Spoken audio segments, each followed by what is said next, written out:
지난 2월 19일 한 온라인 사이트에 익명의 게시물이 올라왔습니다. 텔레그램 N번방 사건이 밝혀지며 불법 성착취물 논란이 한창이던 때입니다. N번방을 운영하던 박사방 조주빈이 검거되며 N번방은 텔레그램에서 자취를 감췄지만 그 안에서 유통되는 불법 영상물은 또 다른 N번방들로 계속해서 퍼지고 있었습니다. 저희가 취재하면서 놀라웠던 건 N번방 영상을 구하기까지 단 6분밖에 걸리지 않았다는 점입니다. 빠른 속도로 범죄가 옮겨가고 있는 지금 이들의 뒤를 추적해봤습니다. 먼저 N번방이 다시 숨은 곳으로 알려진 디스코드입니다. 게이머들의 특성을 겨냥해 생겨난 프로그램 디스코드는 간편한 조작과 좋은 음질로 게이머의 필수템으로 알려졌지만 온갖 야동, 몰카 등이 공유되며 일부 단체방이 폐쇄되기도 했습니다. 잠깐 활동했는데 이런 메신저가 오기도 합니다. 이번엔 다크웹으로 가봤습니다. 다크웹은 인터넷상의 익명 기술을 통해 음란물, 마약 등이 공유되는 인터넷 공간입니다. 일반적 검색 사이트로는 찾을 수도 접속도 어렵습니다. 2018년에는 한국인 손정우 씨가 세계 최대 야동 음란물 사이트 웰컴 투 비디오를 다크웹에서 운영하다 검거되기도 했습니다. 다크웹에 접속하기 위해서는 한 프로그램을 깔아야 합니다. 이들이 은어처럼 사용하는 단어를 입력하고 몇 개의 링크를 타고 들어가면 화면에 접속됩니다. 이곳에는 실시간으로 게시자를 알 수 없는 글들이 올라옵니다. 각 게시물은 샵번호를 붙여 서로의 게시물을 찾도록 도와줍니다. 박사방 관련 자료를 보유한 사람도 보입니다. 게시물 아래엔 알 수 없는 암호가 가득한 알파벳이 있습니다. 조금 더 들어가 본 결과 코드 앞에 공통적인 문자가 보입니다. 이건 일종의 아이디처럼 익명으로 대화하기 위한 메신저였습니다. 이곳에 들어가면 상대방이 누군지 전혀 알 수가 없습니다. 박사방 관련 자료를 보유한 사람에게 채팅을 시도해봤습니다.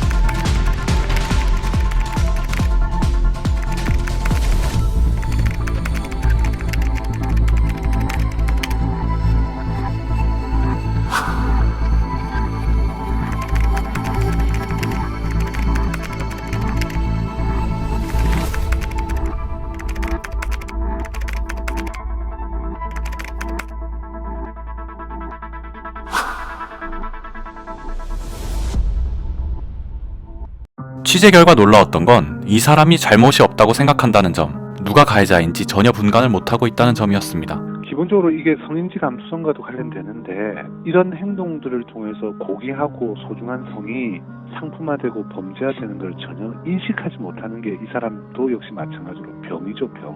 이번 사건은 특이하게도 여러 가지 사건들 중에서 성 도착과 관련된 소화기호증, 관음증, 성적 가학증, 성가피학증이라고 하는데 이 세 가지 성 도착증이 한꺼번에 중복되어 있는 게 굉장히 이번 건은 좀 심각하고요.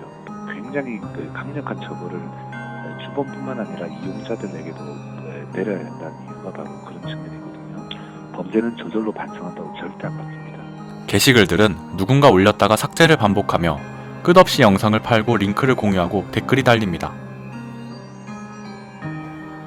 저희는 해당 게시물을 이용하는 사람이 얼마인지 알기 위해 실험적으로 링크를 걸어보았습니다. 1시간 만에 121명 접속, 12시간 만에 425명이 링크에 접속했습니다. 기존 인터넷은 서로 간에 IP 주소가 있어서 이제 서로 누가 이 접속을 했는지 알 수 있는데 이 다크웹은 랜덤으로 이렇게 노드를 거쳐요. 3번 이상을. 그러다 보니까 누가 여기서 접속을 했는지를 알 수가 없는 네트워크입니다. 다크웹은 주소를 검색을 하거나 어떤 우리가 소위 하는 포털 같은 게 없거든요. 그러니까 정확하게 판매 주소를 알아야 그 사이트에 접속을 할 수가 있어서 텔레그램 아이디나 암호화폐 주소 이런 것들이 단초가 돼서 그거를 쫓아서 이제 가가지고 뭐 어떤 신원을 확인한다든지 그런 방법으로 저희는 수사를 하고 있다고 알고 있거든요. 결론이 암호화폐를 없애자, 다크웹을 없애자는 제가 보면 기술적으로는 지금 없앨 수는 없다고 생각은 하고요. 오히려 그 기술의 어떤 역작용이 먼저 지금 발현이 되는 게 문제인데 순작용을 할 수 있도록 뭔가 좀 제도적이나 기술적 장치를 계속 보완해 나가는 게 필요하다는 게 제 생각이기도 하고. 저희가 실험해본 결과 다크웹에 접속해 불법 영상을 찾기까지 최소 6분, 잠깐 화장실 다녀올 정도의 정말 짧은 시간이었습니다. 만일 URL을 알고 있다면 5분, 아니 2분이면 될 만큼 간단했습니다. 악용할 소지가 있다면 얼마든지 악용할 수 있는 환경인 겁니다. 우리가 더 관심을 가져야 될 부분은 이게 더 이렇게까지 많은 피해가 생겨서 수많은 사람들이 이제 또 구속될 가능성이 있는 상황에서 이게 이렇게 무섭다라는 거를 다 알아야 돼요.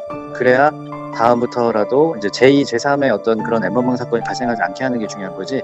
어차피 이 사람들은 지은 죄만큼 벌을 받으면 되는 거거든요. 언론이라든지 이런 데서도 그 처벌이 높은 부분이 많이 부각이 되면 그러면 잠재적인 어떤 유사 사건들이 발생하지 않을 걸로 봐요.